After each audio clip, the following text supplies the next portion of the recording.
the Institute of Economic Affairs, IEA, I am pleased to welcome you to the IEA Dialogue Center for a forum on a theme, What Went Wrong in Guinea, Lessons for Africa. We all know that about 3 weeks ago, the leader of the Guinean Special Forces, Colonel Mamadi Doumbouya, led a military coup to topple the government of President Alpha Condé. Though very unfortunate, the military coup was something that was anticipated by many in the South region. Why? Because President Alpha Condé had changed the country's constitution to have a third term after he had served the constitutional 2-term limit. He won a controversial third term amidst political protests that led to the loss of many lives. Also, when he changed the constitution to run for a third term, he violated the African Charter on Democracy, Elections, and Governance. Yet, his peers could not rebuke him, but congratulated him on his re-election and attended his investiture. The thinking of many is that ECOWAS and the African Union were to blame for failure to rebuke President Alpha Condé. The IEA is organizing this forum today to assess what went wrong in Guinea and to draw lessons for the rest of Africa. This is because the conditions that triggered the Guinean coup exist in several African countries today. Also, developments after the coup, including widespread jubilations on the streets, and the fact that the coup makers have tried to endear themselves to the citizens by releasing political prisoners, need critical analysis so as to shorten the tenure of the military junta and to return the country quickly to constitutional rule, while also drawing lessons to avoid replication of the coup in the South region. Within 1 year, there have been 4 coups within West Africa. There were 2 military coups in Mali and a failed coup in Niger, plus the Guinean coup. We are here, therefore, to discuss the Guinean situation and to make recommendations for our leaders. Please join me to welcome Dr. John Pache, the Director of Research at the IEA, to chair the meeting and also to introduce the speaker for today. Thank you.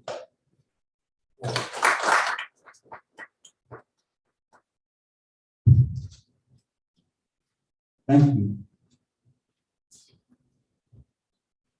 Thank you, Dr. Das. I think we can all agree that schools have become less common in Africa. And, this is a result of growing constitutionalism and democratization across the continent. However, recent coups or attempts in Mali, Central African Republic, and finally, lastly, in Guinea, point to the fragility of constitutional and democratic governance in Africa.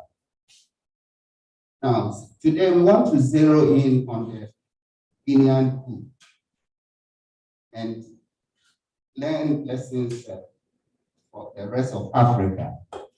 That's the topic for today's forum. Now, some of the questions that I'm sure our speaker will be addressing.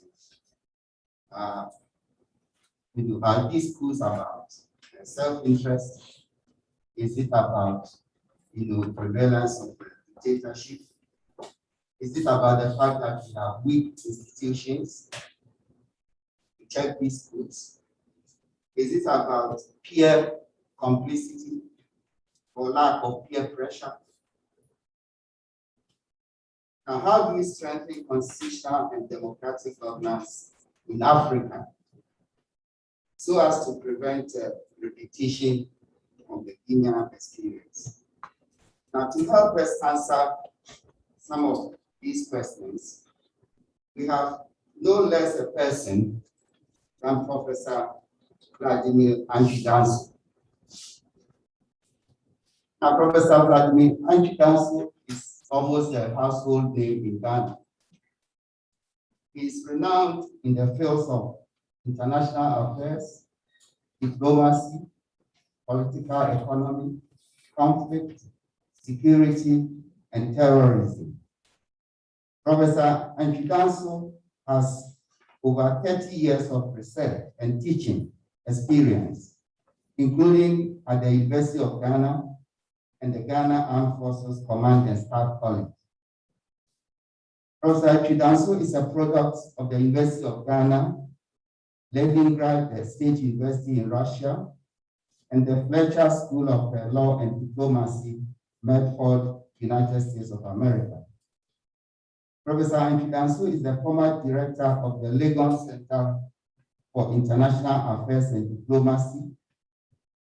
Currently, he is the director of academic affairs, Ghana Armed Forces Command and Staff College. He is also the acting executive director of the Center for Local Government Advocacy.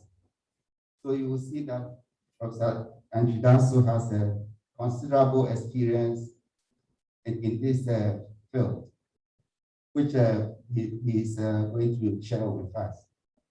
So I'll give the floor to Professor Anchidanso to make his presentation. Thank you. Thank you very much, brother. I was told to sit. I'm not good at sitting. So I like to.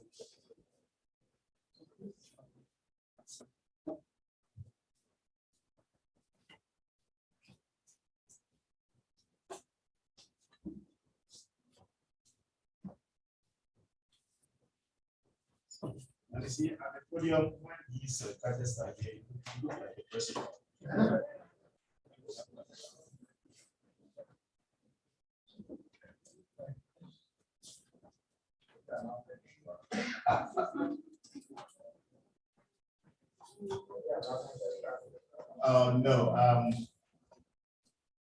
No, Doc was telling me about whether it is selfishness or what.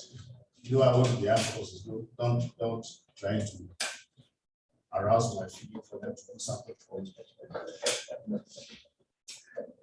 A very good morning to you all. I see a galaxy of faces. Very much welcome to Michelle. Thank you for coming. We still have an unfinished agenda. Yes. Thank you all for coming. Let me avoid protocol because time is far well spent. We all know the history of what has happened and why we're here. So I'll go straight.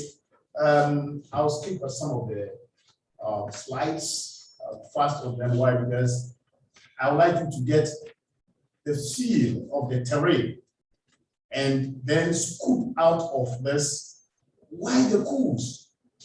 And I should have to tell you, they will still keep coming. In philosophy, we say the sufficiency of the necessity will always bring the same thing. So if you pile up something and it reaches a point and it tumbles over, then when you keep piling them up, it will keep tumbling over. That's what I will stress on and make us think about that. So what went wrong? The outline would be a short introduction, the historical setting, the structural underpinning of a country determines where it can go or cannot go. Of course, it is pledged by the imperatives of the global system. But the underlying factors, if you are talking about Guinea, and you don't want to talk about the historical setting. How did Guinea get onto that path?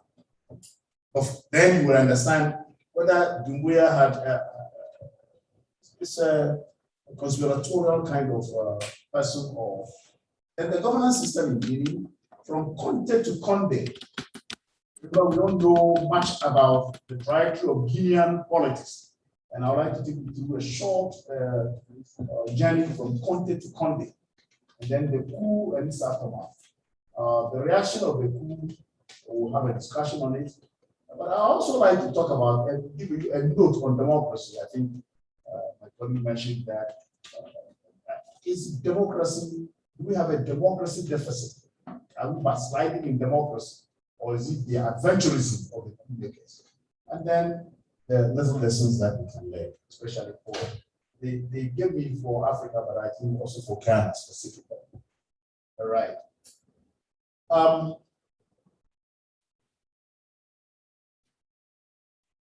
That's just a coup.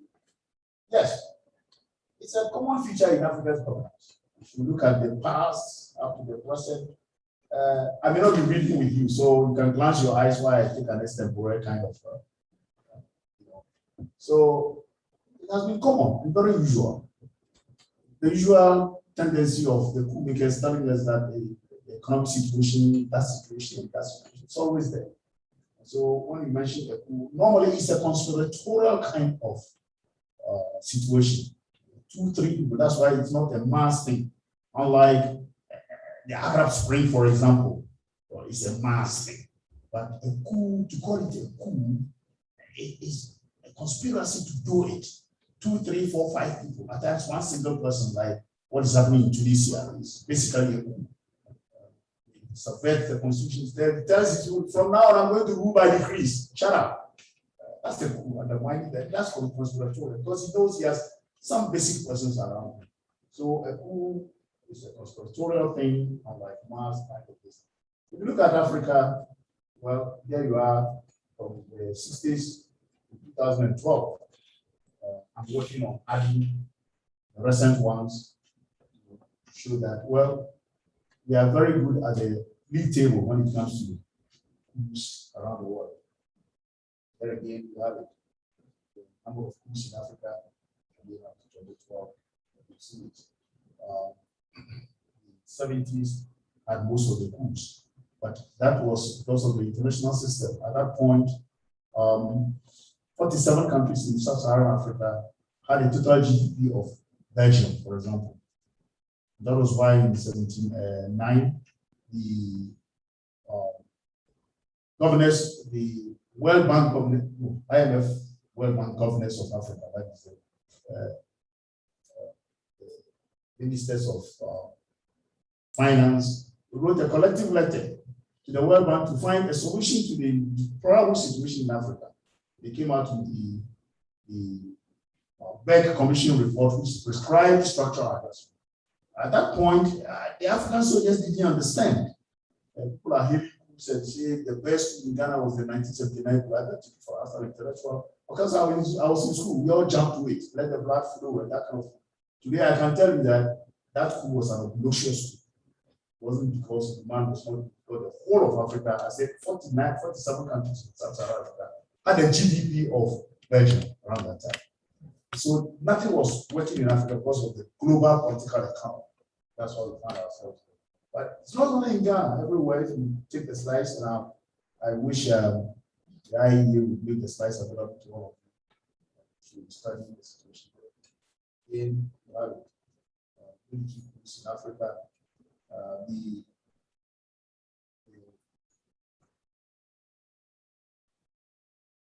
The attempted ones and the successful, the attempted ones are the tracker ones, and the successful ones are the lighter ones. So it's a phenomenon in Africa. Now, this slide tells how many coups have happened in each country. How many coups have happened in each country? Ghana, they say we have 5, my count is 6, and the unsuccessful ones are about 5 or 6 also. Yes, thank you so much. So, Africa. This also shows that successful coups in Sub-Saharan Africa in 2001. Attempted ones are also there. just to give you a feel of Africa's African constitutional arrangement for transfer of power, where transfer has been successful, or it's like this is a liberal picture. So the blues, you see, when this thing was made in 2012, Mali was started as one of the best democracies. So this is big elected. So now, like we say, we are that very liberal. So the blues, the data blues show how the transfer of power has been very smooth in these countries and other places. But if you take the picture like this, you will know that blues are not complete. The Liberty map shows us it's clear that very few countries in Africa have strong indications of not lending themselves to coups. It's one of my thinking. Right. The historical setting of Guinea. We all know how Secretary came to power. The French people didn't want independence for any country. They wanted French countries to come together as one kind of French overseas territories. And they wanted the countries to be part of France in a certain arrangement such that they are not independent. But they have a choice. They have a choice if you want to get out. So Secretary just decided that with his party, the Democratic Party of Guinea, they wouldn't be part of that process. We want independence. And he was taking a parody from Nkrumah. They will prefer independence with whatever it takes than be part of France in so-called tranquility. So that's exactly what he said. There's a point where you see one of the slides I was talking about how Nkrumah aided him in choosing that path. So he chose that path, and I bet you that was the beginning of the polarization of Guinean politics. That was also the beginning of the problems. Of course, in every country there are the tribes and whatnot. That's when some would support France, some would not support France, and that's how Secretary managed to send his country against the French. But I tell you, it was a big thing, bad and good. Nkrumah was telling him as he decided to get his freedom, that freedom is not something that one people can bestow on another as a gift. The French wanted to give it as a gift. They still want to. They still want to tell the French colonies. Today, up till now, they pay more than $60 billion a year to France as a colonial tax. As a colonial tax. And AU's representative at the UN, I think you've seen that one several times on social media, trying to let us get out of this. And she openly confronted the issue at the UN. And then France was annoyed. Because France was annoyed, AU had to dismiss the woman. And she dismissed. She's no longer the AU representative. This is going. My independence is now going to be like a gift. So it's not a gift. They claim it as their own, and none can keep it from them. So Secretary claimed it. This is the Guinea we're talking about. It's made up of tribes. And, everywhere we manipulate the tribes. And I'm going to show you. These are the political divisions, what we call our regions, the system regions, and they have their own solution. The historical setting also is such that you need to gain access to power through manipulation of the tribes, one way or the other. The Malinke, the Susu, the Fula, and the Malinke are the biggest tribe. Within the Malinke, you have it's like Akan. When you say Akan in Ghana, you have the Ashantis, you have the Achims, the Papims, the Peus, keep them all together and you call them Akans. So in any political situation, if you are an Akan, you want to mobilize Akans. All right? And so the Malikians will also always want to mobilize their people. So they are a high group of 33%. But the Fula, who used to be the main kind of kingdom, proud in themselves and very, very strong in their conviction. they haven't had chance to actually rule Guinea before. And so they are also a strong tribe. It's the same thing in Kenya, where the Kenyan struggle that came and the disturbances, we don't understand. But that is exactly what happened over there. That the two main tribes tried to marry themselves, not in actual marriage, but in political marriage with the smaller groups. It happens in but as I said, there must be one of the things I must have missed. When Sekou Touré decided to opt out of the Francophonie, the following day, all the French, everything in Guinea were taken away. In fact, the streets of Mali were destroyed. Caterpillar just to destroy the streets and all bungalows. And those days, the young ones, you may not have seen those bungalows. When you have the World Trade Center, and that's what you used to have some bungalows on pillars over there. That's how the white men put their bungalows. Plenty of them. And it's prefabricated. So you just take the wood away. Okay, where Rawlings was staying also, I think it's part of this side. Almost all of them were just dismantled and shipped. So Sekou started on nothing. And that is why Nkrumah was alleged to have needed 10 billion pounds for them to start. So, you know, the whole thing started on a bad note. So he had to be strong, very strong. He was a strong person. He claimed to be the son of one of the greatest Middle Age empire. It's like the grandson. And actually, he showed that he was a giant, a good organizer, just like our Nkrumah, a trade unionist. And he decided to go through alliances with the East, China, the Soviet Union especially. And so he ruled under scientific socialism. He turned the country into a one-party state, and thereafter moved the tribes to follow. So most of the tribes became his party members.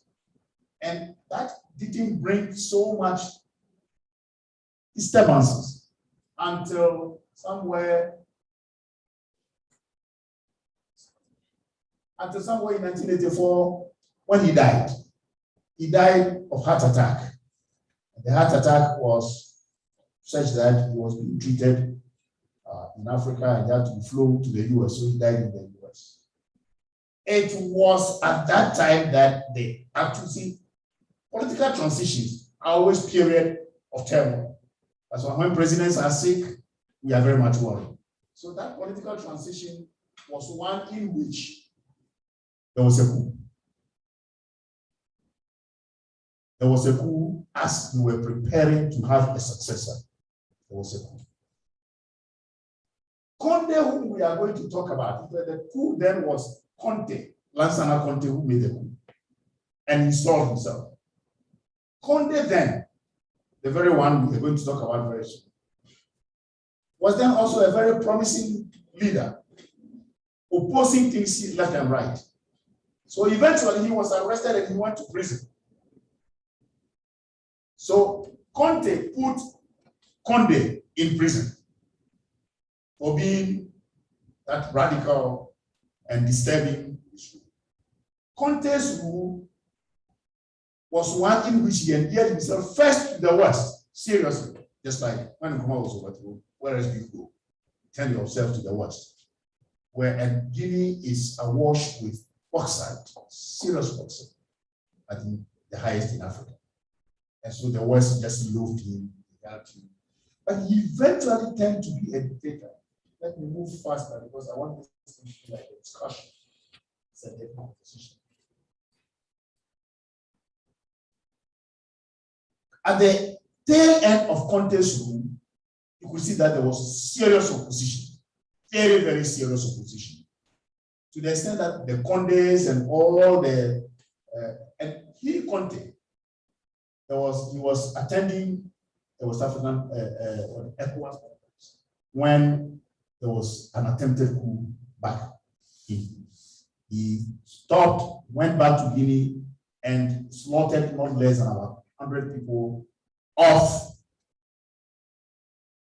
the first republic people, the Akite and all others who helped Sekuturi to rule were all slaughtered because they were believed to have been part of the conspiracy. That brought him into confrontation with Condes and whatnot. That made Conde more popular. You know. But again, the same history tried to repeat itself. When Conte was about dying, a coup also ensued in Guinea. When they were, in fact, they had nominated the prime minister who should stay for 6 months and elections to be held, and all these preparations were made, but then the coup happened to take Conte off. It was from there that the polarization was becoming greater and greater. So Guinea never had a situation like a situation of stability, political succession stability, like we have had ours. Today, when there's a coup in Ghana, it will be something. But they haven't had it. All the story I'm telling, they have not had the chance of stabilizing their democracy to a point where there is that succession and that kind of thing. Conde seemed to be the first. He tried in 1993. He failed. 2010, he was arrested. 2008, he was arrested. 2008, he was arrested. 2010, he came and then won the election. 2010. From 2010, he had ruled Guinea, well, I wouldn't say peacefully, because as I've said, there is serious polarization until last year, when he manipulated the constitution to stand a third term. Before then, there were 2-3 things he had done, knowing very well that he's not that very popular with the third term. Before the elections, he had brought Mamadou to become the head of a special guard. And when Nkrumah was here, he had what we call the presidential old guard. Very invincible squad. You don't dare them. You know, that kind of the president's own guard. And he brought this man from the French Legion. When you say a French Legion, he must have been, you know, very good soldier. And speaking French citizenship, whatever it is. But he was brought down as a Guinean to come and lead this squad, which was sort of protecting the president. So he was sure that this third term bid, there are people to defend him. So what do you do? And when riots started very seriously in Guinea, it was the squad which was trying to protect and physically beating people off the street and whatnot and whatnot. So they helped him to get into the elections. He won the elections. But they saw the atrocities, and this same dog, which has been bought to guard the house, decided to bite the master. So Mamadou is not a big outsider. We'll come to when I'm analyzing the reaction of the ECOWAS and that sort of thing. We'll come to that. We'll realize that here is an insider who believes that this is not the way. Here is an insider who is also an outsider. Remember, he's in the French army. And if he has seen what is going on in the French army, they are neutral, they are strong, they protect the president, but not a president who will leave them always to confront the people. It has happened in many places. In Egypt, they won. They kept winning or warning until they took over themselves when Sisi took over. So in Egypt, when the military sees that you are using them for the wrong targets, they would like to defend themselves. It happened in Mali. They would like to defend themselves in the sense that they don't want to be the people to be looked at as enemies of the people. In future, they don't know what will happen. So most of these coups in Africa, yes, can be conspiratorial, but it's self-serving in one way or the other. Mahmoud is one of them. He just saw that putting them against the people, killing them and beating them, and that's will continue because of what had happened. And that's why. So Conde was removed by his own guards, the guards who had seen that things were not going well. So the coup came in. You can be doing some of the reading because I'm talking this step for it. I wish there was no slide like this so I would talk. So the coup came in Guinea, and we're all awed. What is happening? Why? How? Why should it be so? And everybody was just, but it has happened already.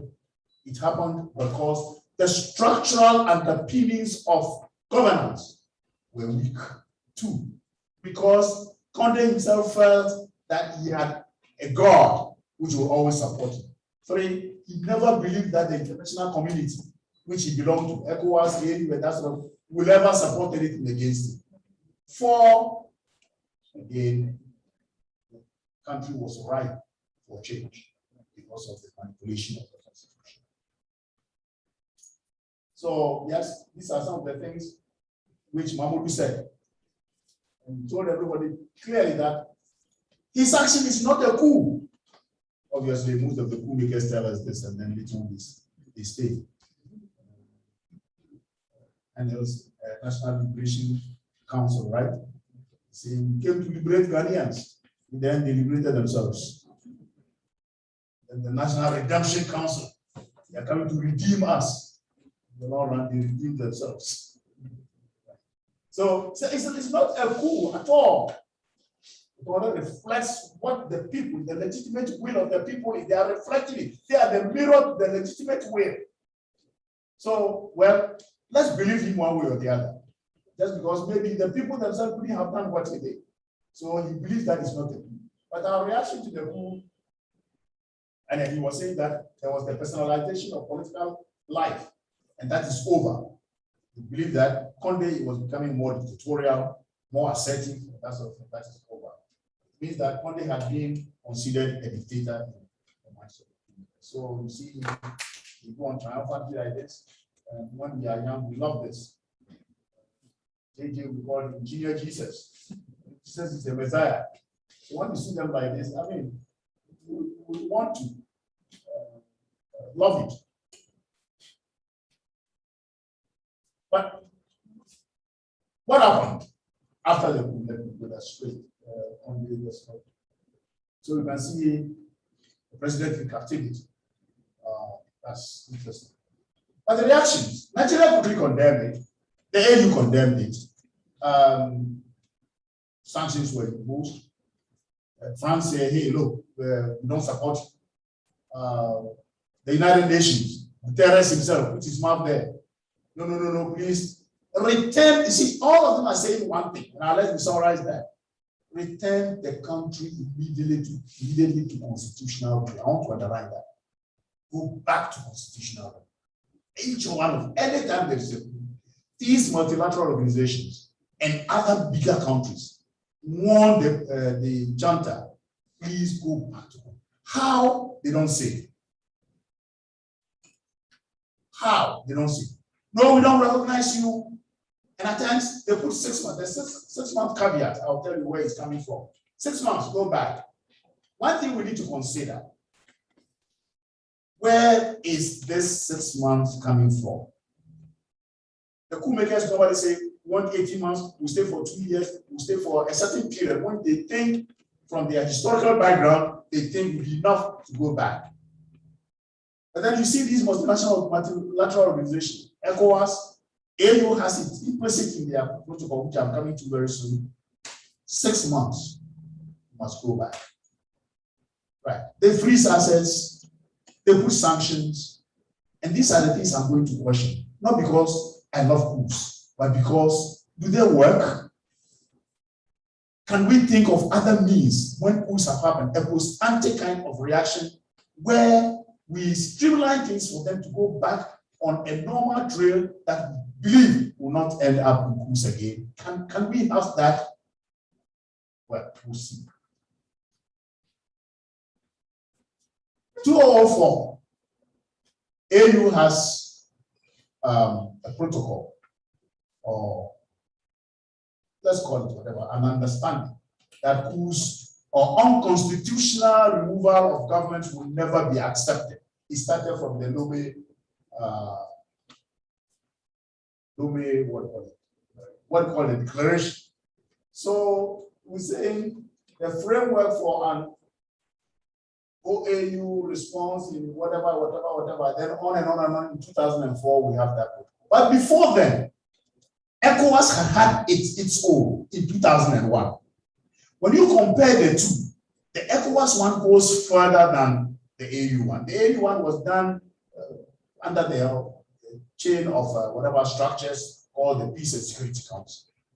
So even in the Guinean one, you heard that the panel of the wise had been activated to look at what is happening in Guinea and to come out with whatever.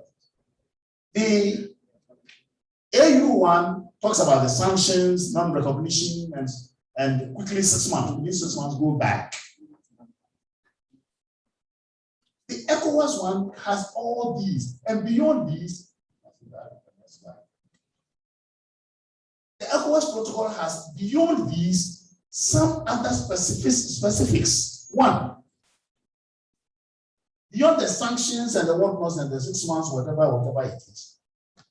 Inherent in the ECOWAS one is the very fact of we will not recognize any other also individual who manipulates the constitution. Is there the one I've highlighted? Is there clearly that what Conde did should have been condemned by ECOWAS? So it goes further than the AU one. The AU one is only talking about when it has been done without recognition. But the ECOWAS one is talking about when it has not even been done. Anybody who tries to do it, including constitutional manipulation, should not be accepted. So then I ask myself, why do you sit down until somebody has manipulated it? And then after the manipulation, when it was being the investiture, all of us went there with pump and pediatry. Congratulations, Conde, your third term, we endorse. But look, this third term nonsense, let's talk about it briefly, which the multilateral organizations must also think about. It doesn't come from the air. If you watch out, most of the Francophone countries, when they are in their second term, most of their old constitution have 7-year terms. 7 years and 7 years. When they are in their second term of the 7 years, what they do is to change the one. Oh, this 7 years is too much. Let's bring it to 5 years to conform to international norms. And then people say, voila, hooray, it's good. It's better than the 7 years is too long. So the population themselves vote for the 5-year term. Then the incumbents, wise as they are, manipulative as they are, okay, so my second term is ended, I agree. But the new constitution is starting, so I have a right. No, all of them. So technically, they are right. Even legally. I think I'm voice over here. What have they done wrong?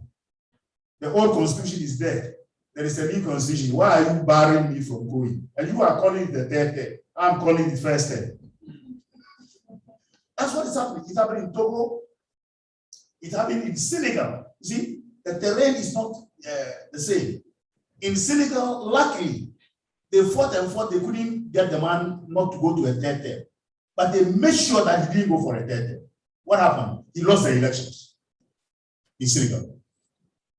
In Niger, it was the same thing. They fought Tanja, who was one of my best favorites as a Democrat. But when he made the third term bid on the same principle of 5 years, 7 years, 5 years, they didn't see anything. They went to the polls, but before the polls could be counted, he was outside. In Niger. Then Cote d'Ivoire.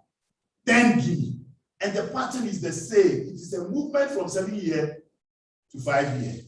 And first term, third term, controversy. So that's what happened in Conde's 1-2. He says, I'm going for a first term, not a third term. And we are calling the third term. What is ECOWAS saying? This thing has happened from the Senegal Togo thing I'm talking about. So why has ECOWAS sat down and not interrogated this vis-a-vis their explicit, what do you call it? Memo in their protocol. It's clear. So when you manipulate the constitution, so then they should come out to interpret what is meant by manipulation of the constitution. The people do it. We see down sovereignty who interfere in you. But when the coup makers make their coup, then you go and interfere. But look, when we do this, we are rather exacerbating the situation. What do I mean? Take Mali. I'll show you slides very soon. Mali, they did their coup. We said we don't like them, but we started dialoguing with them fine. We brought them to Accra. We said, go back. Go and civilian rule. That's one we accept. Okay, fine. So they went back. they made a makeshift kind of arrangement. Some coalition government and got the president to be there, with the coup maker as the vice president. ECOWAS accepted that. AU withdrew their sanctions. It's also on the slides, we'll get there. AU withdrew their sanctions, so they say, oh, fine. Now, we are satisfied with the arrangement you have made. So thank you. Go ahead towards the list. So that was the arrangement. And that arrangement didn't work. So the coup maker came back. So what kind of sanctions are you going to apply? Now, in the same way, Dumbuya comes on. He said, we don't want that. Go back. Get the people, get a civilian government in place within 6 months. Say thank you. He went back to a rousing welcome. Look, he has his security to protect. Supposing he went back and just mentioned, tomorrow we are having elections. There could have been instability in the place. Is that what ECOWAS wants? Number 2. Supposing he put his stooge, somebody he is controlling, there for elections, and he helped him to win. Will ECOWAS say we have brought democracy to? I'm running ahead of concluding this part. So I think this stampeding of the juntas for constitutional rule is wrong. It has happened already. So we should ask ourselves, where do we go from here?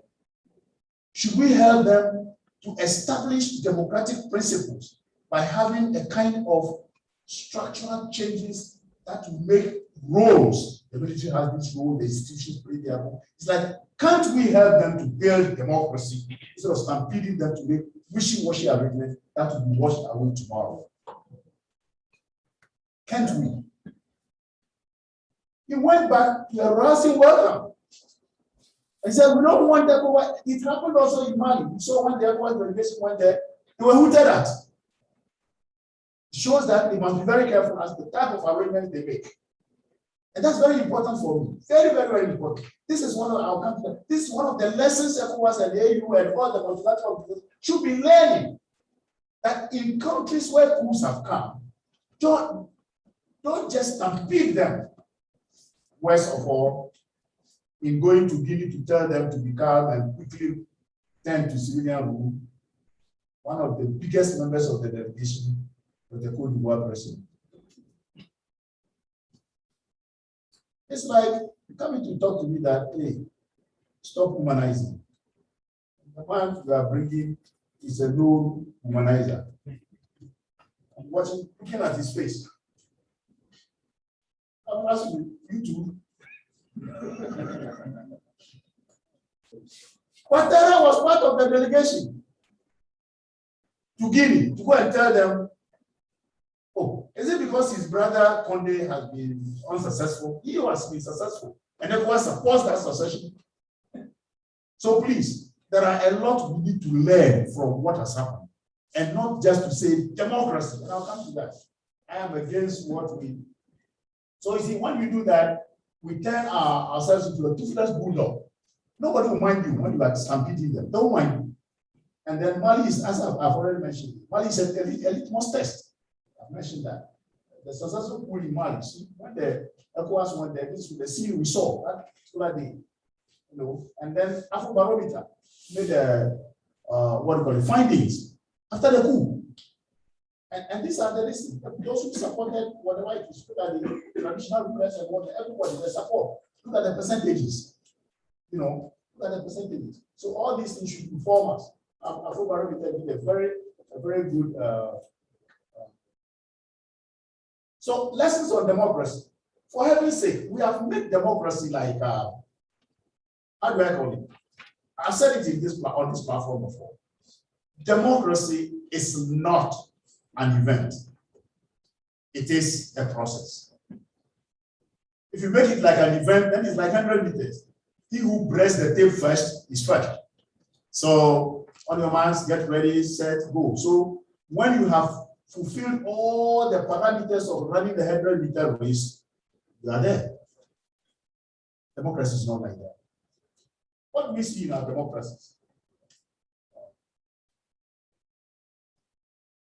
Let me rush to this place, I'll come back. Yes. Democracy is not an event. It is a process. A process where gradually you build your institutions, gradually you make changes, suiting your socio-historical and cultural specificities. You can bring American democracy to Ghana. Our socio-economic, socio-cultural, the trajectory, the historical trajectory we are taking, is we are changing our democracy gradually. Yesterday it was this, let's do it like this. Today we have, for example, an electoral commission that has an iPad. It is not a constitutional body, but where in the world would that be done? But we have adopted it. We are doing our own changes according to our history, according to our socio-cultural realities. That's democracy. That is democracy. So gradually you build, and democracy doesn't stay at one point. That's why I always maintain that democracy is not an event. When we say an event, what we are doing now is an event. You have to get a platform like this. You have to invite people. When they come, it's an event. But as a process, it's a different world. So people believe that when you have the ballot box, you elect your leaders, you change them frequently, voila, democracy. Sorry. You have all that, but the coups happen. Didn't they vote for Conde? Didn't they vote for all the others who have been overthrown? So indeed, the ballot does not stop the bullet. That's one of my principal things I'm leaving with you today. Never think that the ballot stops the bullet. You can have your ballot. If it's not free and fair and you accept it, the bullet can come. So the ballot does not stop the bullet. So I'm saying that there is a big confusion where we think of democracy. People think that democracy, if you look at the left side, democracy. So if you have a beautiful constitution, you have separation of powers, institutions of governance, freedom and rights, frequent elections and whatnot. Oh, the Americans will be happy. Oh, they have a democracy. That democracy can fall at any time. I'm saying proper democracy is when you have all that to the left plus good governance. And under good governance, you need the presence of democracy plus good visionary trade and transformational leadership. If you put any idiot there who is interested in himself and that's of even though you have voted for him, that's not democracy. So you need trade, visionary, transformational leadership. Constitutionalism. You can have a place where you have all the democratic credentials to the left, but there's no constitution. Everybody does what he likes. The constitution does not work. Everybody does what he likes. Then where is the democracy? Worst of all, when there's no institutionalism, that's the next point I always stress in Ghana. Institutions of state must work. Something happens and somebody just on radio is insulting another Kufuor, or when it was Mahama insult. Is Mahama a policeman? When some crime has been committed on the street and it is a Kufuor. Institutions, if they are not working, when there is institutionalism, those who govern are afraid of the institutions. But they work according to the remit of the Constitution. That's why constitutionalism and institutionalism are indispensable in any democracy. Prudence in economic governance. If you have all that you have at the left, and the people governing are just misusing your money, profligacy, and you know, that kind of thing where there is unemployment and that kind of thing. Please, do you have a democracy? It will be derailed by the bullet. Okay. Again, probity and accountability, dialogue and transparency. Most of the things we're doing in Ghana. Today, Ghana is so free that there is always the civil society is strong. If you don't have that, forget about your democratic credentials, about your constitution and separation of powers. So I'm saying that in discussing democracy in any of the multilateral institutions, they must not look for the mechanic constitution, mechanic frequent elections. They must look for content should have been tested through most of these things that I'm saying over here.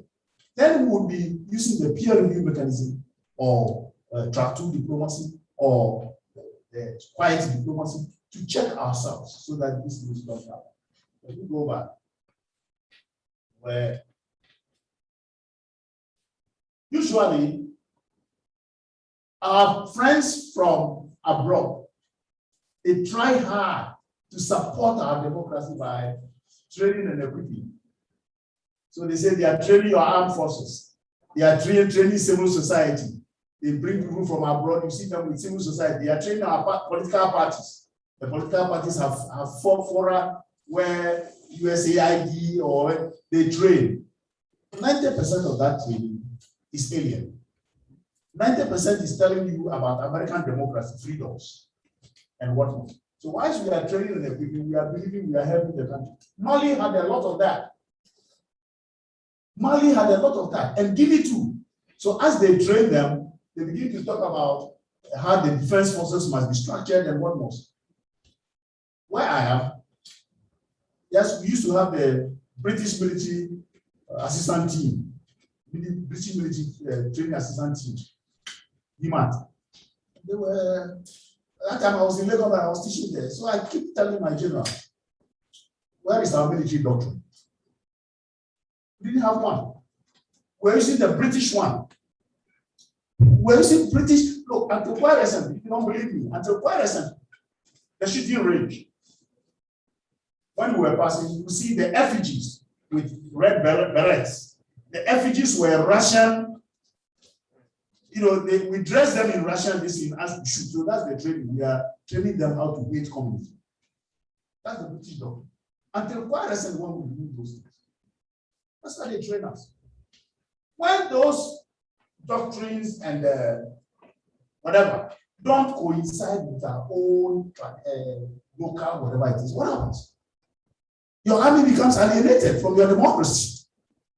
Your people, your civil society become, you have a lot of civil society. There was a time, I forgot who government, I think Ronnie's government. It was found out that a lot of the NGOs, so-called NGOs, coming to the north and whatnot were indoctrinating people against violence. Period. So, most of these things, training and equipping failures, were seen a lot in Guinea. In Guinea, the training and equipping just went bad. So most of the military partnerships, we must also be very careful. And in the French colonies, this is one of the biggest problems. We don't understand Mali. What they have learned from the French was not suitable for fighting their terrorist brothers in the Azawad area. That's the first coup that came in 2012. It was because they were just being pushed over there, chasing terrorists, just because the French believed that if they don't do that, Charlie Hebdo and others will happen. The doctrines were different. So the military decided to take over. So this is also very important what we are checking that. And again, one of the things that the multilateral organization should do is the convergence of their reactions, the convergence of their protocols. As I said, the ECOWAS protocol went further beyond the AU one. So and then the UN one is completely different. So when you say we don't want coups to happen, but a coup happened, for example, in Egypt, and everybody kept quiet when Sisi took over. Not even America said we are wrong. So what are you telling us? So there must be policy convergence, and then we know it's not a case of 4 legs good, 2 legs bad. I want to do this already. Well, this will spice your day. Politics is the art of looking for trouble. Finding it everywhere, diagnosing it incorrectly, and applying the wrong remedies. And that's what we are doing. We're looking for trouble everywhere. We find them and we use the wrong remedies. My concluding remarks, I strongly suspect that we want to reduce the presence of whatever it is, coups in Africa, and most of the things I've said are such that we need to look at our own protocols. We need to let the protocols work. We need to work hard for peer review. We need to ensure that democracy is brewed in the pots of the countries that are involved. Yes, global practices, best practices are good, but then what Samuel Huntington has called the clash of civilizations. If you bring anything alien to the people, the superstructure cannot hold. So I strongly suspect that what we need is that we need to interrogate what we mean by democracy. We need to interrogate our own peers. And he gave me to interrogate the reason why we believe that only a person like me can rule Ghana. That is why at times I'm trying to research into a champion's union government idea to see whether there is any sense, whether he foresaw some of the things I'm foreseeing now, and whether there is any way we can draw in the gods as part of our democratic dispensation to avoid this kind of thing in Africa. I'd like to thank you for listening to me. Finally, as I said, the pillars of democracy are when you have constitutionalism and institutionalism. That will give you durable democracy. If you have whatever we have in Ghana, and I've warned several times, that it looks as though our constitution is very good. And working with the constitution is the most difficult thing. But it's not working because people don't understand. People don't want to even believe that there is a constitution. This morning, several radio stations were calling me. I was part of the Jura committee. We submitted our report. The government delayed in bringing out the report. Then some of the questions are so annoying. I friend the journalists. Somebody said President Mahama has said something about it. Why did you submit a copy to President Mahama? He's my friend. But why should I submit a copy to him? Constitution, has he sent me anywhere? No. So the journalist himself was uneducated, but he's educating the public. It means there's no constitution. You don't even understand the constitution. There was another station. Once upon a time, there was some killings on the N1. And I heard him bellowing out. Hey, and I think as I'm talking, you know the person I'm talking about. Constitutionally, is that how you bellow out? Please, without constitutionally, forget about your democracy and your freedoms. The constitution must work. I don't want to go into very much, but I get angry. There was a time my own sister Jane was subjected to all sort of, nonsense. Refer to the constitution and say X is back. Ladies and gentlemen, I'm serious about this. Without constitutionalism, don't think that we can do anything because they say freedom. It must be constitutionally bound. And then allow the institutions of state to work. People are missing. The police are looking for them. Then we call Akufo-Addo. Why is Akufo-Addo not talking? Is he working for the CID? Look, come on. Look, we're talking about Guinea. If you allow your constitution to be derailed by indiscipline, and if you allow institutions of state not to do their work, hope that one day somebody will take the land also. I'm serious. And that's what has happened in other places. I'm very serious about it. I want to thank you so much. Thank you.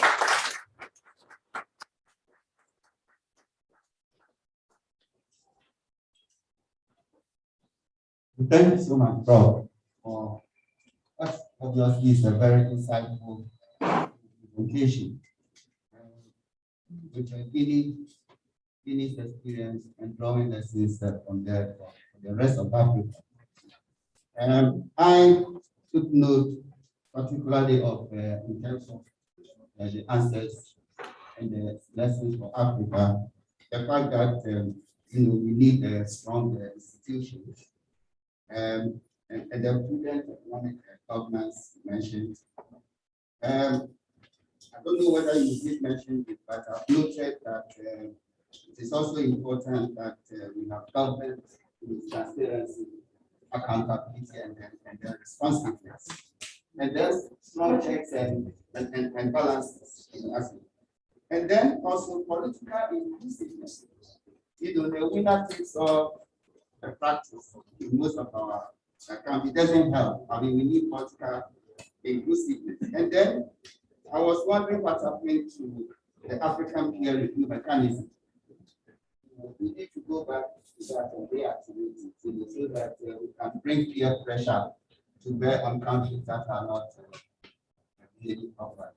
I think that at this point I'll give the Mr. Moderator, I think this question started. Can you take over from there? Yeah, I think I'll make it to the mic. Okay. Yeah, my name is Dr. Thank you so much for the insight. So excited. You titled it Confusion, but I see the kind of interface between democracy and good governance. And very helpful. That the countries that you cited, almost all of them are from the Francophone countries.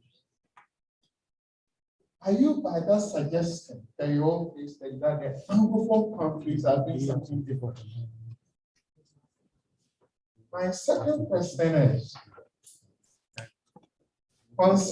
considering the issues you are raising in democracy, can we call anything the dictatorship of the majority? And are we seeing that? And where is it in supporting some of the instability that you are suggesting? Because it's like within the democracy, you can still get people to help you to do what you want to do. So at what point does democracy also become the dictatorship of the majority? There's a question from here. Thank you so much. My name is Habib Sani. I'm the Executive Director for the Justice Center for Human Security and Peace. Before I ask my question, let me mention Professor, especially. As a matter of fact, he trained me back at the University of Ghana during my third year when I did my second Master of Science in Defense and International Politics. He trained us both, Angela and myself were his students. Thank you so much. And you are one of the reasons I'm standing here today. I think the ECOWAS has become more like a president's club. And gradually they seem to be losing legitimacy. They seem to be losing influence in the eyes of particularly citizens within the subcontinent. But it also goes without saying that democracy goes way beyond just a rule for the majority. How about the minority? Can't we get to a stage where the NDC would realize the need to involve some persons within the MPP with special skills so they can all contribute to the development of the country? But as it stands, the NDC doesn't see anything good in the MPP. The MPP doesn't see anything good in the NDC. And I think if the issue of inclusiveness comes in, it will help to a large extent. Finally, let me find out whether the early warning mechanisms that have been developed at the continental level, and of course the subcontinental level, and I do know, Prof, you've been extremely instrumental in the development of some of these mechanisms, whether it fails on this occasion, because I would have thought that you would realize that Guinea was heading towards a very dangerous trajectory. Unfortunately, we seem to have stuck aloof for things to spiral out of control. Thank you.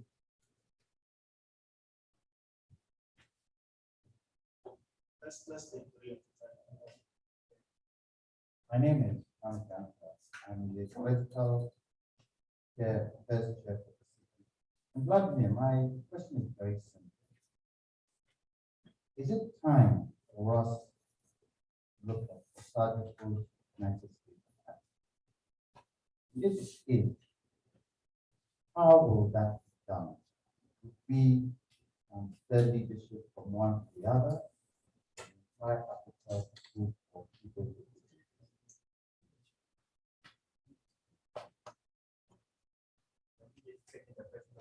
Yes. So let me round up this first three and then. Well, thank you very much. Let me start from below. I'm a Christian, and I think the Bible says the first shall be first. So I'm following the Christian list. Not to belittle what shade you have in your own. Anyway, one professor who also talked integration has said that Africa is the continent that has no right not to integrate. Africa is the continent that has no, because he says Africa is 80% untapped. It's a continent of the future. And it reminds me of Nkrumah's book, Africa Must Unite. But then he was stating it clearly that the white man takes 80% of all it needs to grow from here. And we take 90% of our industrial needs. It's in that book. So he carved a way of uniting Africa. He didn't succeed because of the Cold War, because of the positions of whatever. Now we found a way of trying to have building blocks, ECOWAS, SADC, whatever it is. So we have an EU like ECOWAS, EU like SADC, EU like EAC, 5 regions, and each region within a trajectory of 25 years, right, from 1991 to 2025. That's what we gave ourselves. By 2025, we have been united on what we are doing in African AFCFTA. So that is the next step we try to do. And then all these professors wrote a lot. But at every point in time, because of geopolitics, because Nkrumah was veering a little towards a planned economy, somebody must overthrow him. I'll advise all of you to read a book called The State of Africa. Please put it down. It's being sold on I saw one of the, I bought one in South Africa. It's being sold on the street. I think 50 cities also, but a beautiful, nice book by Meredith. Every Ghanaian must read this book. The State of Africa. What states? The state. And you will understand why we are not united.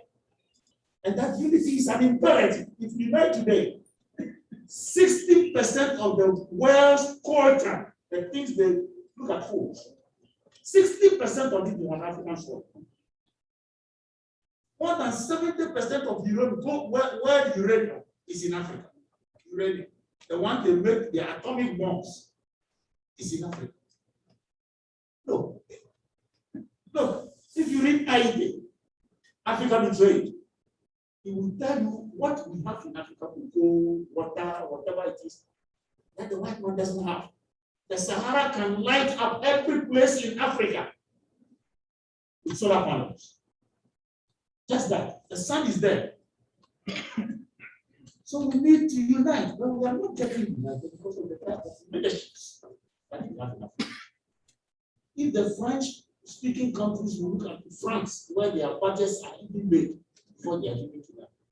If they give them loans, you can't buy anything from any part of Africa. We are trying to unite, to industrialize Africa. But French-speaking countries must buy everything from France. These are the problems. And AU is trying. But I don't begrudge them. Do you know, I take it from me today, that 67% of the budget of the AU comes from the EU? Take it, announce it, and let anybody challenge it. I'll show you why you find it.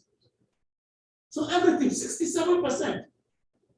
Now the Chinese built our AU building for us in Addis for $200 million. Now we have found out that they put gadgets in the walls. So everything we are doing is going to China. So Kwame, we have a huge problem. We need people like, see, at times they are very good leaders, but at times the head don't work. For example, Gaddafi, I pity him. So when you see a soldier, the soldier says, if you don't take our shoot, you don't open your jet and tell him to shoot me if you can. You shoot him, be shot and gone. He was one who was for African unity in the Nkrumah player. Unfortunately, whilst he was doing these things, I'm sorry, but he opened his chest and he's gone. Africa has no satellite. The satellites we are using, and that's all 2 or 3 of them are hanging between Senegal and Accra. And you and I, anytime we want to use it, we pay. Long ago, if we want to watch a match from Spain and whatnot, you remember when we were watching it, we go up and say, we haven't paid. That Africa put $550 million down for Africa to have at least 1 or 2 satellites. Work. They kill you. So these are some of the things we get treated. And every good leader is called a dictator. Kagame is being called a dictator because everything is going smoothly. Rwanda. I'm a visiting professor over there. And I go there every year to teach, except for COVID. But even last year, they made it possible for me. Go there and see.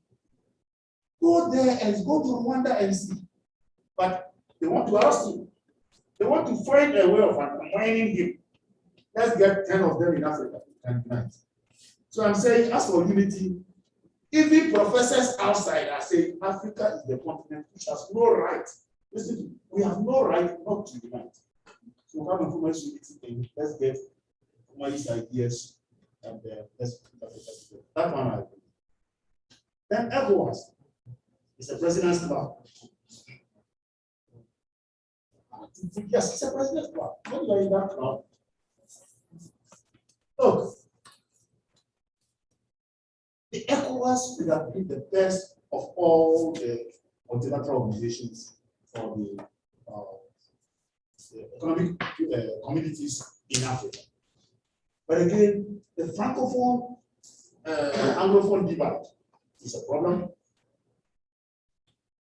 Trade in West Africa is only 10%. 10%. Intra-African trade is 14%. Intra-ECOWAS trade is only 10%. But integration, economic integration especially, depends on intensity of trade. If we are not trading among ourselves, if Africa, we are trading 14% of it, means 86% we are trading with the local countries. So these are some of the things our countries must work towards. And I like this current president about one thing. You know, he was one time foreign minister, and we discussed a lot before this time, before he became president. That is why he fought to get the AFCFTA here in Accra, the headquarters. That will force people to be coming here for us to be trading and that kind of thing. The early warning system, yes, it's in place. It's doing a whole lot of things. But today, one of the journalists asked me about the implementation of our report. I said, what are you telling me? You sent me to go and buy the watch and I bring the watch. You asked me, going to be how to get it. So all these early warning signs are there. Even where I sit, you know, I teach CCMC. We see the things, we blow them out. It is up to the heads of state to do what? Act. The early warning system in ECOWAS is working very seriously. Very much. It's no, if you go to Ghana right now, they have been given the gadgets by the UN to be able to track everything, report. Who says we didn't know that there is the possibility of a coup in what it did? So that is the case. The early warning system is working. The NDCL people, to be honest with you, everywhere in the world, the goal for developing a country is the same. What does NDC want? A better Ghana. What does NPP want? A better Ghana. The only parallel amongst them is the process towards the better Ghana.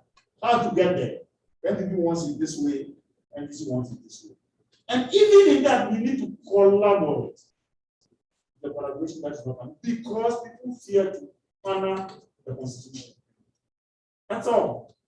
From both sides, we see people talking as if Ghana is in the under their feet. How can there be constitutionalism and institutionalism in Ghana when somebody goes on radio to say that they will burn Ghana, they will rape the Chief Justice?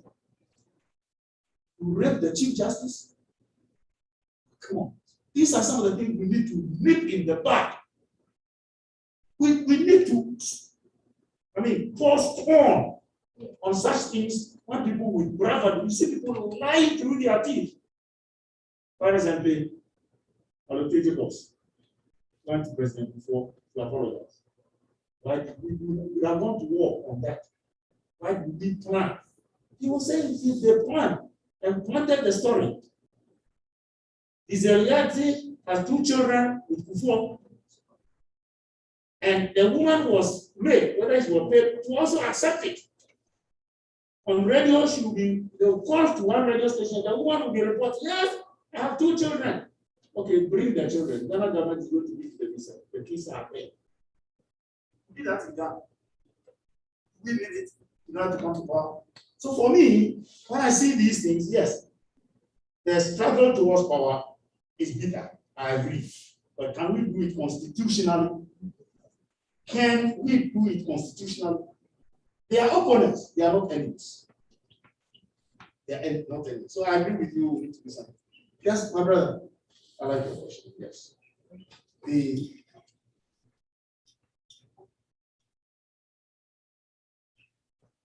The dictatorship of the majority. You see, there is always the dictatorship of the majority everywhere you go, anywhere. But that dictatorship can be done constitutionally and not see it. In America, what is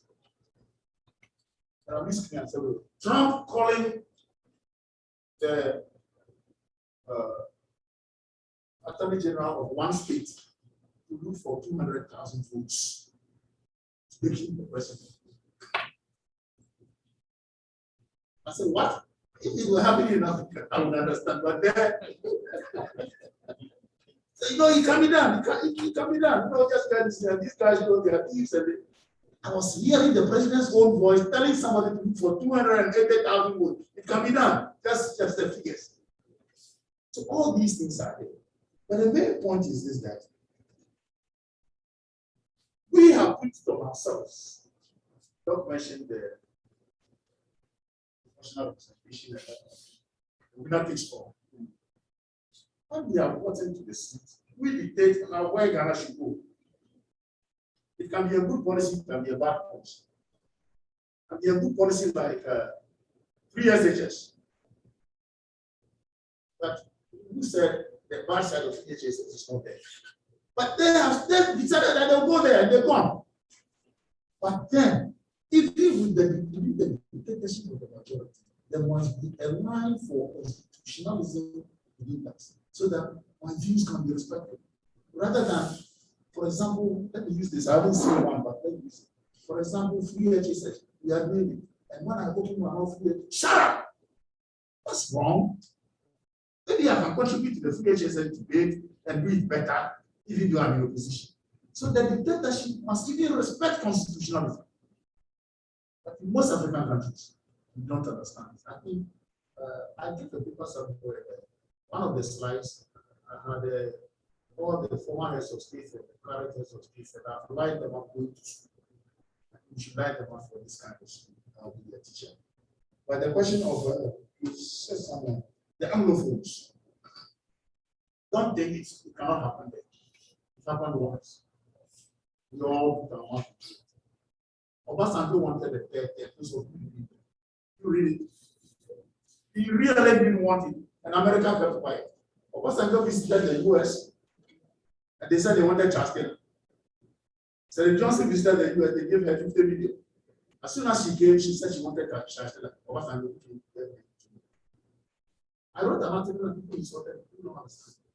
I'm not a fan of Charles Taylor. Charles Taylor had never been indicted by any court in Liberia. Never, up to today.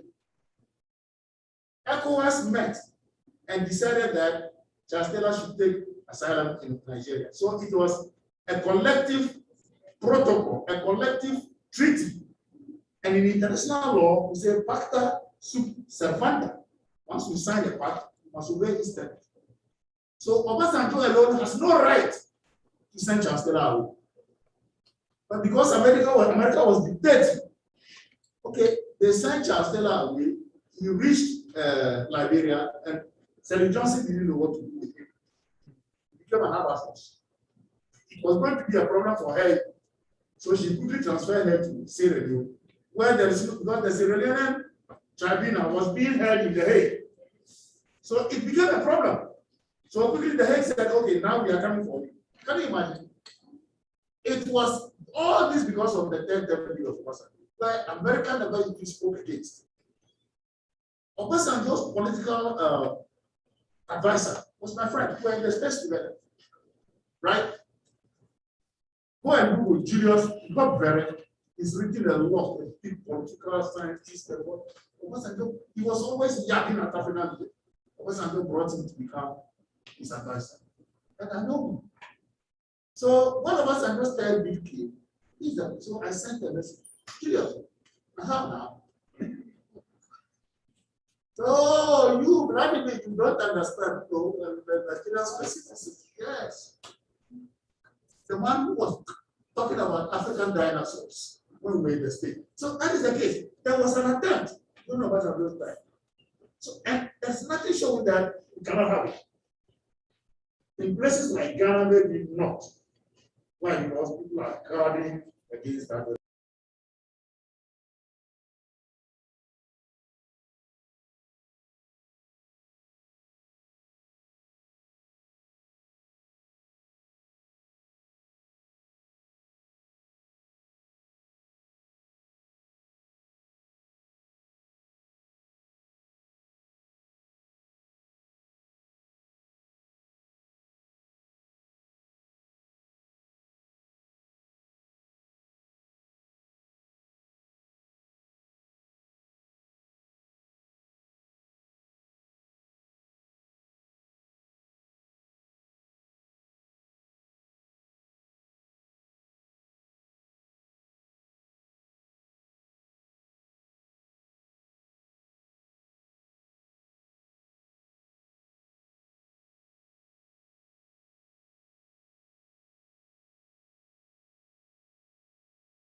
To make it,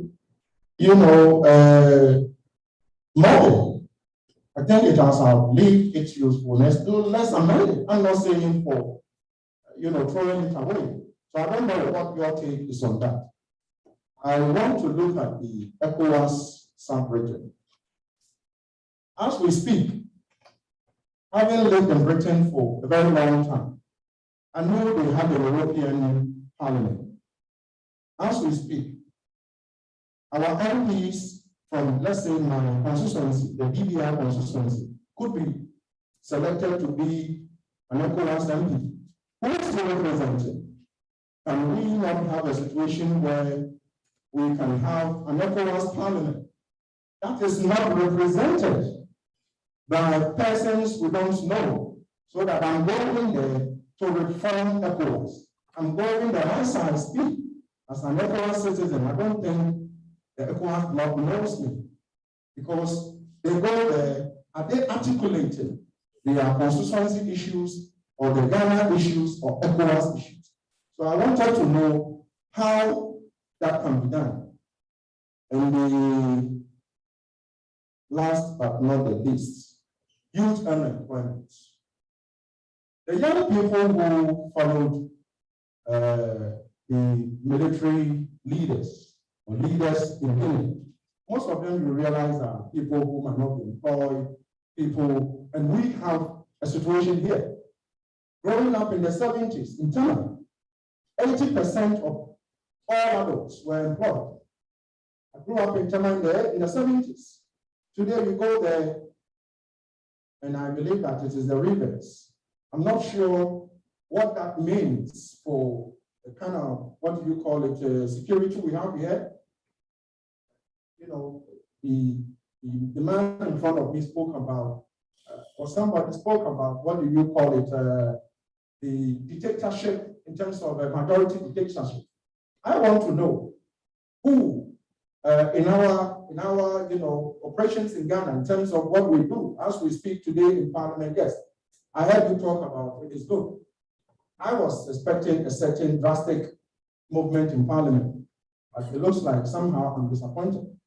I'm hoping that as we move on, we are going to have a better Parliament that looks hanging. At the moment, I think this is not hanging. I think it is still sitting. It's not hanging. Thank you very much. Okay, these are great questions, but please let's make them shorter, and also the response should be shorter. If you may, what is loaded, because they are time questions here. Okay, maybe you also. Okay. So Jay, let me finish. Thank you very much, my friend, for this. We have more colleges in Africa. We have one in Egypt, we have one in South Africa, we have one in Nigeria. A lot of our general streams, especially in the Nigerian one, we have what we call exchanges. We do exchanges a lot. Send their teachers. Stuff. Ghana is also thinking about having a war college.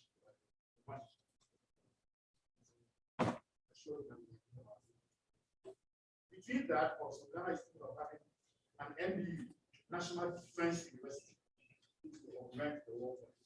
So that most of these people were also just go to this political science and the world, the soldiers must understand also how the world works, how democracy works. So already I've introduced some two courses, the third one is the PhD is coming. We opened it up to the general public. That is what Sunny lady also came. So yes, I'm learning most of these things. So yes, so yes, changing the in fact, one is a Commodore now. When I was teaching, he said, why did you start this in the 70s? So they are appreciating this kind of, so the work college. Then 1992 constitution, perfectly with you. That constitution was made for child. But my own Professor Komado was always talking about that. There are even ingredients in the one we are using which are not seen in the original, which one was. So things were twisted and tweaked to suit the certain, which is good. It has given us that stability that we want, even if it is for 1 night. But it is time now, and that's why attempt was made to have a constitutional review. Unfortunately, almost of us wrote our memos for the constitutional. Unfortunately, everybody wants to be seen in the constitution. So if we had listened to what my friend was the secretary, it's like what they told Ghana teachers, bakers. Please, let's have the constitution. The American constitution is like this. The rest is not valid. the rest from the constitution laws are made. So yes, we need to actually find a constitution that will suit the modern times. So I agree with you. Youth unemployment, it is the biggest security risk for every country. The Arab Spring happened because of this. And so I knew in the security sectors, I know this for a fact, that we're talking about that. There are ingredients for absorbing unemployment. They are not here as such because now everybody is thinking of how to get money quick. Instead of, let me give you an example. President Buffon called all those who were into tomato imports to put your money together to form a big company and take the Pualu, Akomada, and those factories. Take that. They are state property. The state cannot stop paying salaries and go and build factories now. Nobody wants to go into these things. People are, the youth unemployment is also because of our national psyche. And the government cannot, no government can come and budget for factories. That's why we should forget it. We must rather lay down the apertures where private sector, and that's why in the next 1DF, 1D, 1F, we thought we absorbed it, but it's also a big topic. So yes, it is something which is being debated, I know, in government sectors, it's being debated by security, capos, and I think government is aware of this very fact. Most of us are also writing about it, talking about it. I think so. Yes, Thank you very much.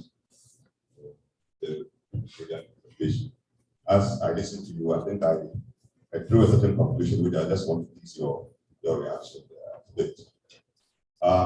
Going by the project events taking place in the Francophone countries, especially stability, I come to the conclusion that the biggest threat, the real threat to African democracy is the political elite. Elite. It appears to me, in the mind of our political class, the why and how of politics is not clear. Why do we engage in politics in the first place? And if we are able to establish the why, how do we establish the reality of the purpose of politics? In my view, politics, to engage in politics to seek political power through a certain process so you can render meaningful service to your country. So anytime you see a political leader with an ambition to entrench himself in power, then he came into politics for himself, for his group, a certain section, not genuine service to the country. And I think majority of African leaders follow in this category, and therefore they constitute the biggest threat to our democracy.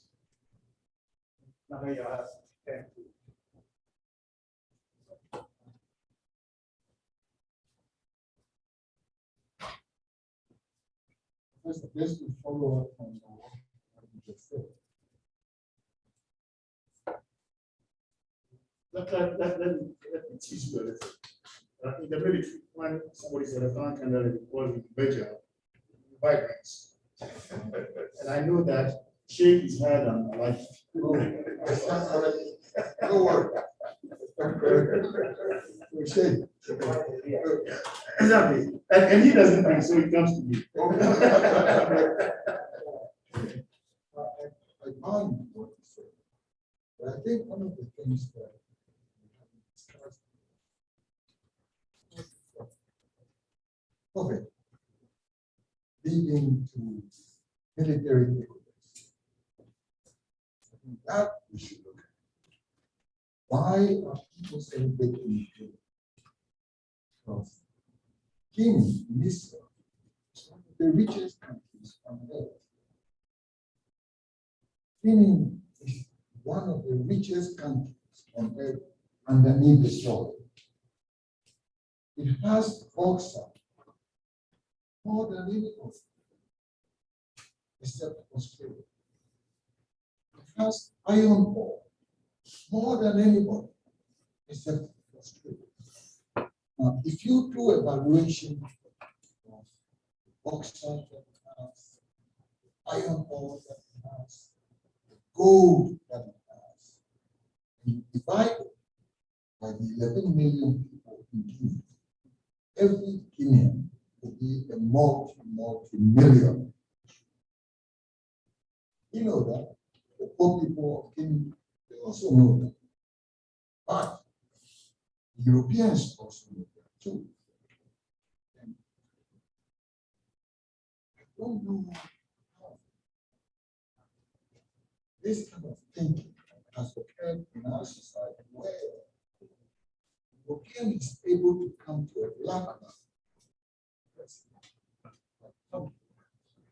and say, you have this mountain of iron ore sitting there. It is 30 billion or 200 billion, just call it. But give it to me. And I would exploit it and give you 10% of what belongs to you. What kind of leader does this? Where similarly in Ghana, you find about 1 trillion units of gas under the sea. You multiply 1 trillion by the value of gas, $3 trillion, divided by 30 million people. Everybody will be a rich person here. But very cunning person, cunning African, or let's say a European comes in and says, you know what, you have this figure sitting there under the sea, give it to me, and I will give you 10% back. How does that make sense to you, Professor Vladimir, who has been educated and been teaching in the university all these years? You train people who become presidents who are able to say, take my 20 trillion away and give me 1 cent. What kind of training have we given to our leaders to make them think that? Yeah, your product.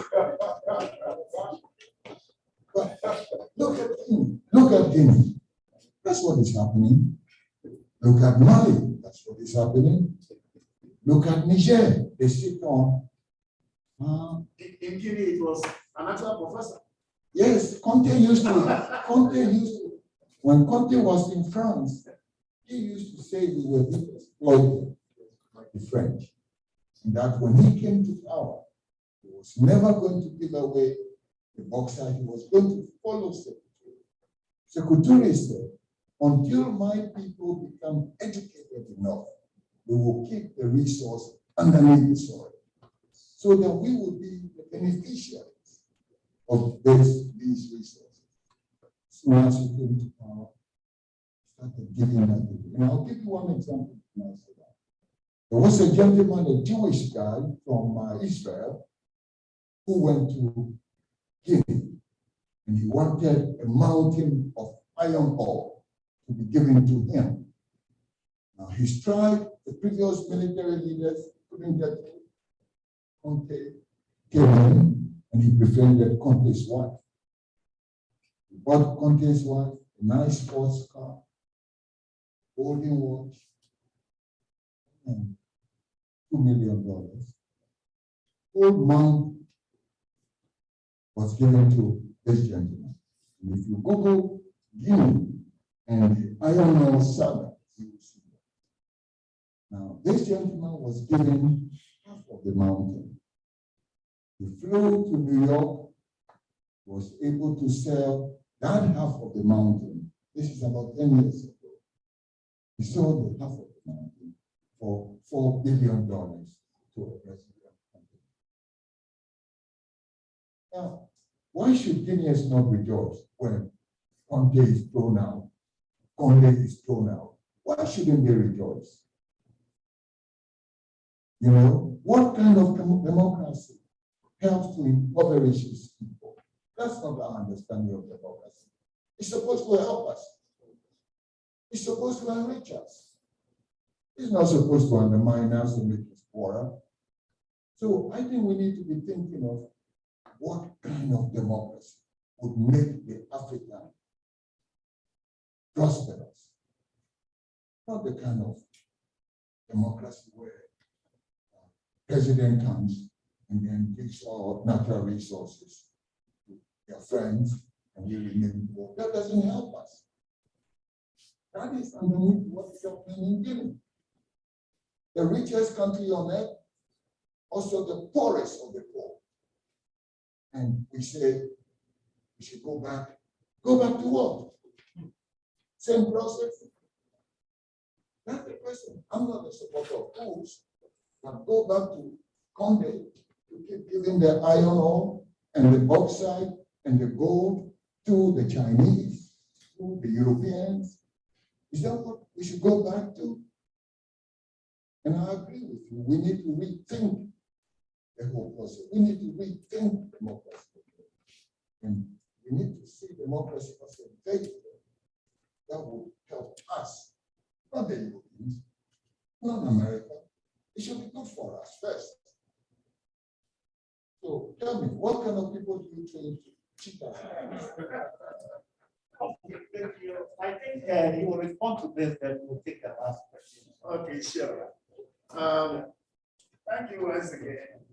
Shay, I think there are two questions I would say. One, political instability being attributed to the political elites. I don't think I disagree with you. One doesn't know. You see a fine person who comes to the political limelight and all of a sudden, the things you really expect of him, that he needs to satisfy X, Y, Z, and like my brother is saying, go through his wife, go through his brother, go through this, and you get whatever you want. You remember a certain woman who came here and got $21 million from us in order to make a rice farm. We gave the money so that we will make, we want to increase the rice production in Ghana. Today, our production is only about 15% of our needs. So we import 85% of our rice needs. So again, $200 million. So now we need investors. The investor comes and we gave the money to the investor. And he went and bought, she went and married. Yes, her wedding, she bought a new helicopter. So my brother, it's not always your student. No. The minister was so these are the things.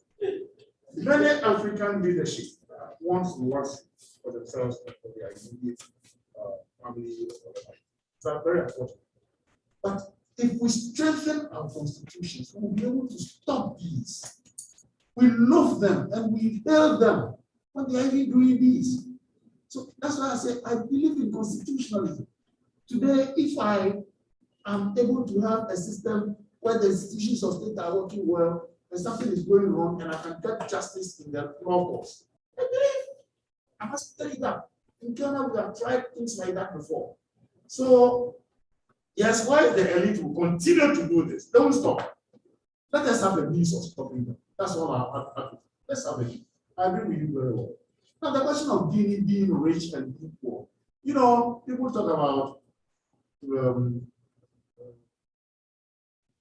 the curse. You know, resource curse.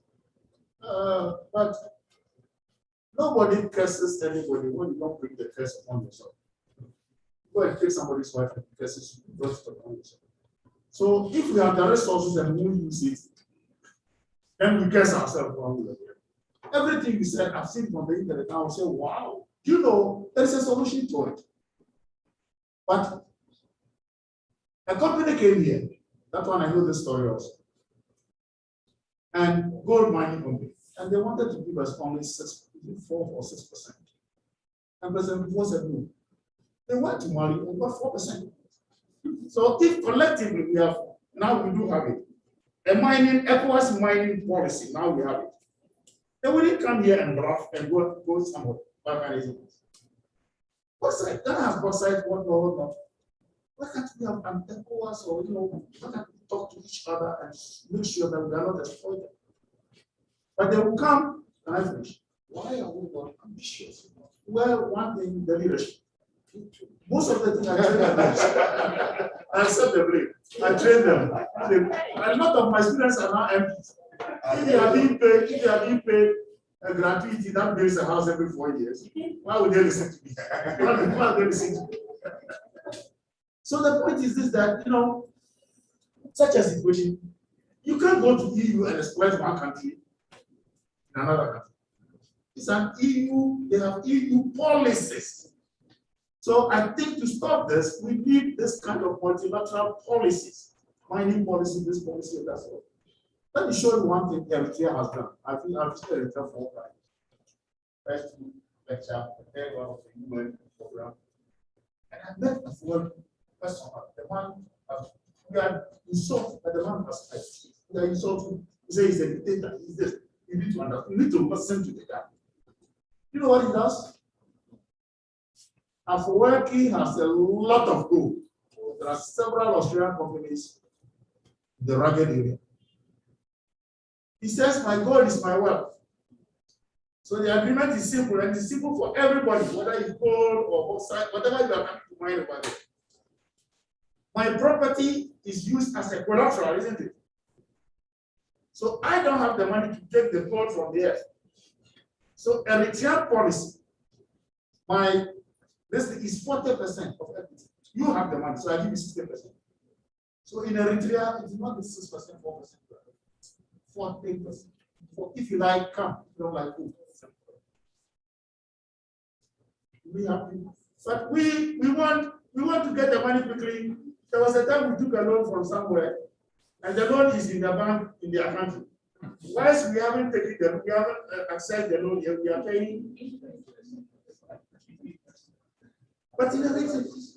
So, my brother, yes, the politicians, we need to educate them well. And I have done my best for 30 years. So, we'll continue. Thank you so much. Thank you very much. My name is Amaya Chandran. I'm the General Secretary of the Convention. Yes, I do agree that we should rethink our democracy, because democracy makes us poor. The junta also makes us poor. So we should find a middle ground and know how we can go forward. My main submission is on the Constitution. Everybody talks about the Constitution, but most of us don't know what is inside the Constitution. There are always noises around the Constitution. We misinterpret it, we misapply it. We talk about it the way it suits us.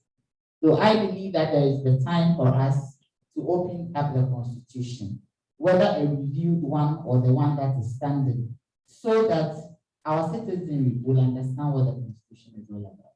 We have a Constitution Day on the 7th of January. It passes without nothing about the Constitution. And I believe that the media should give us space and reduce sensationalism and talking too much, so that we can use that space to educate the people on our Constitution. The Constitution is paramount. It is based on that this country exists. It is sacrosanct, and nobody can turn it around. My second one, Prof, is the fact that I think that we should revisit union government. At the time that the chaplain proposed the union government, we were all angry with the junta. So we decided not to listen. We decided not to look at what actually he wanted us to do. I think the time has come for us to look at it again and revisit it. In my mind, I believe it will reduce the winner take all syndrome, so that other people who are not in that political dispensation can also be used with their resources, their intellect, and their mind to help the country move. Thank you. One more question.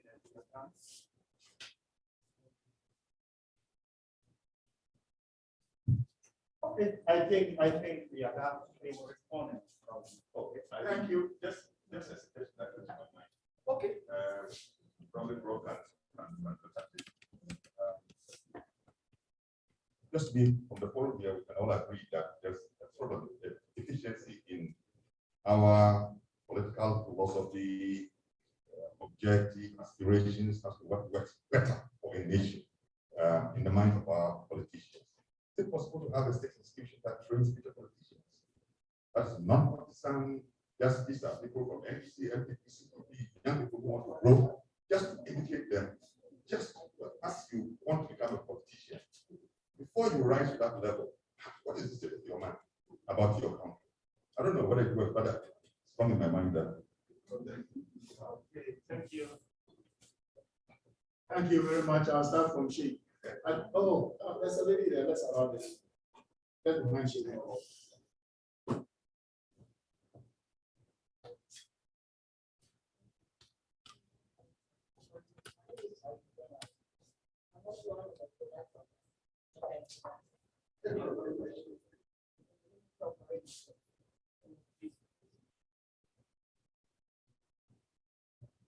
Sorry, my name is Sarah.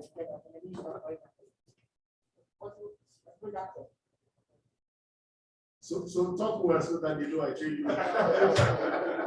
It's just unfortunate that these things are happening when Ghana its chairmanship was but if you look at the trend, this is all happening when President had been during his tenure.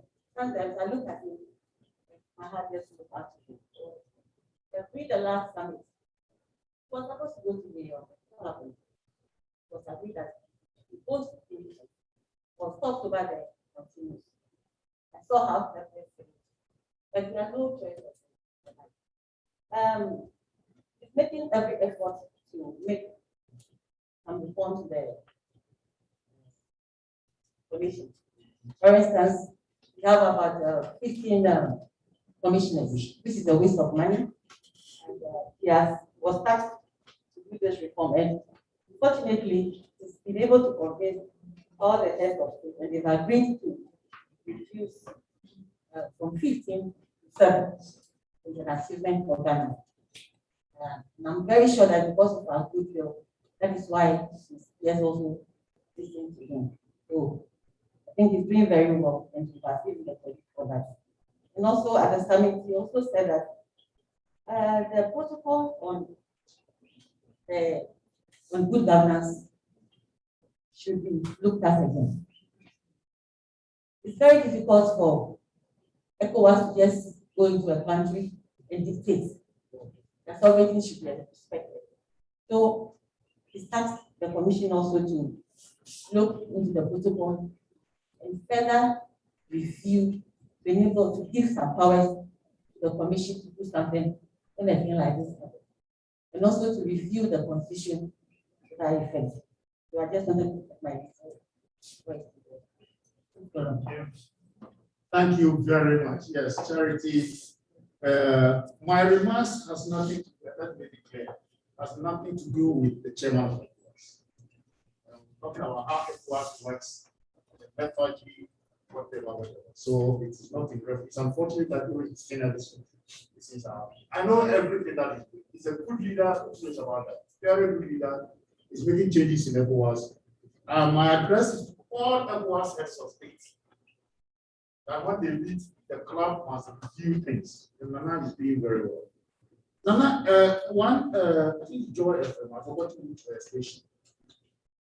Questioned me about the reaction, the sanctions. And why Nana should have said, and I corrected them. It's not Nana, it's ECOWAS. And Nana, as the head, couldn't have done anything. It's like, let's say, a judge sitting down on a case. He judges only according to the law. Before, if the law says one you steal one, they kill him, he will pronounce that. Don't blame the judge. That's what I told that radio station. That Nana is implementing what the protocol says. If you make a coup, suspension. If you make a coup, 6 months. If you make a coup, this. So Nana was only implementing what the so what we're doing here today is to analyze all that and say, is it good enough for this kind of phenomenon of peace? So Charity, thank you for doing that right. And for educating all of us to know that the question is not Nana. We are talking about ECOWAS. We are talking about AU. Thank you. Then, training politicians. We train them. Who do political science? They know about political theory. They know about all those contractualist position on democracy. But let me be blunt with you. I'll give you a short story. It goes here in passes. One student, I was the dean of students in Legon. One student came with a truck full of religious books. And right in front of my yard over there, in the quadrangle, students were gathering and he was making noise about Morissolo, this one, he was selling those books. So I came out and said, who's making this noise over here? And he said, oh, Dean, apparently he knows me. I didn't know him. Dean. And then he was even giving some of the books to me that will help me for my spiritual upliftment. So I said, but Dean, what do you know me for? Because most of the people come to sell things over there. I chased them out. So I wanted to chase him. And he said he was a former student. What did you do? He said, I did political science. Oh. So you know what is in all the, because when he shows you the book, he's telling you what is in the book. So I said, you know all these books. So you did political, give me two contractualists. Two contractualists. Listen, I think maybe in second year, political science, Bachelor of Arts, degree holder. Knows what is Morissolo's books. Okay, you need to contractualists, which he has done. So we'll teach them all right. But we don't make them politicians. They decided to make themselves. But their limitation is because of the nature of politics in Ghana or Africa. It's not because of what we are doing. They are limited by the environment around them. Let me quick go through this. I can't see a politician. People are telling me, right, some big man came to me when I was in the US in 1996. Come down, who sponsor you? So the mama will want there, everybody's smashing your name. Say, sponsor me, you give me the money here for me to talk here. I can't be that politician.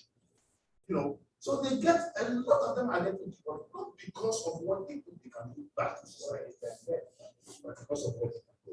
That is what everybody must be working on. How do we change politics to make it more a service than the trophy? That's the problem. So, and then my sister, Naya, yes, the new government, we need to reinterpret what is this. Actually, see, Achako could not articulate it very well. The articulation was not there. So people who support him didn't even know what they were going to vote for. And as you rightly said, it's like we don't want you anymore. You want it for yourself. You want it to cover your atrocities, kind of. But that idea, maybe we have to reinterrogate the idea. Find out what kind of constitutional arrangement will make us have inclusiveness in such a way that the soldier knows he's defending the country not for a soldier's sake, but he's part of the making of the politics.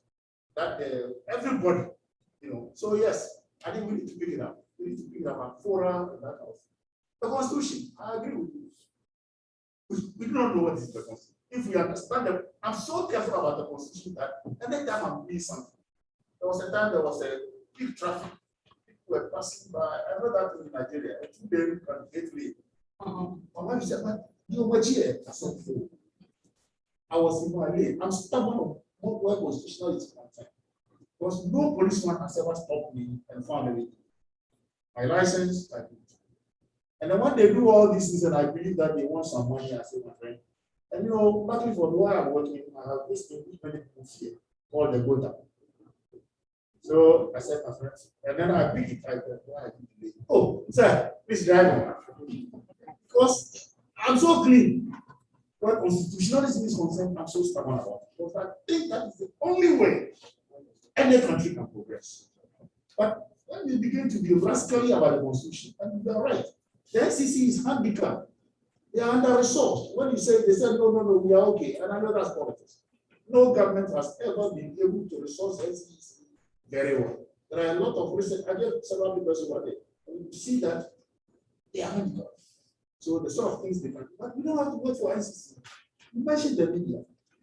They are the best people for disseminating, discussing, not take the position like this and do it like we go to the Bible studies. No.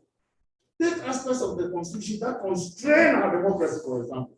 Debate it at this, but when you take any of the media houses, Saturdays, TV, it is either Kunkun Bajia or local givers, priests, pastors who are giving local. So I agree with you on that. Thank you so much. Thank you. Thank you. Okay. Thank you. Now, let me answer the question on ECOWAS Parliament. Oh, sorry. Sorry, it's just a statement. ECOWAS Parliament, you are very right. Even AU Parliament. It has been made in such a way that the governments or the countries choose people in their parliaments to represent them at the AU Parliament, former President Muhammad has said it before, and that kind of thing. And we have always said this is not correct, because it must be people elected to represent their people. So, and I think it's being worked on. I know the AU one is very serious about it. That people must be voted for, not like NDC chooses 3 people and NDP say 4 people because they are in power. That's what is happening. At any time, the one in the power chooses a higher number than the other, and then they are represented. Who do they account to? They come out to report to their parties, and how does it go down to that? The problem in Africa, I've written many articles about it, condemning that. Have you seen any ECOWAS office in Ghana? The ECOWAS desk. They are not. So it's not. But they have EU office in Ghana. So Ghanaians know our EU more than they know about. I know, but I'm talking about how long has it? 75 declared ECOWAS. And now we are building ECOWAS office in the various capitals. If we had them, then disseminating information about them and allowing elections to be held for ECOWAS representation can be done. But now that we don't have them, so madam, I know it's coming, but it's an attack. I've been attacking. I don't know, but maybe my attacks have been levels, right? So these are some of the things. Right. Thank you. Okay, the chair will take over. Thank you. Thank you so much. Thank you so much.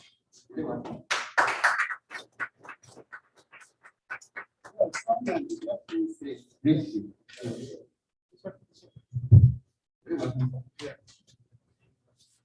Yeah, that the Kenyan experience has generated considerable education in West Africa and also in Ghana.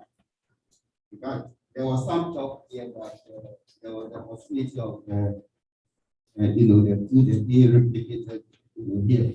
So for us at IUA, it was important for us to organize this for to throw the searchlight on it and try to help dissipate some of the tension.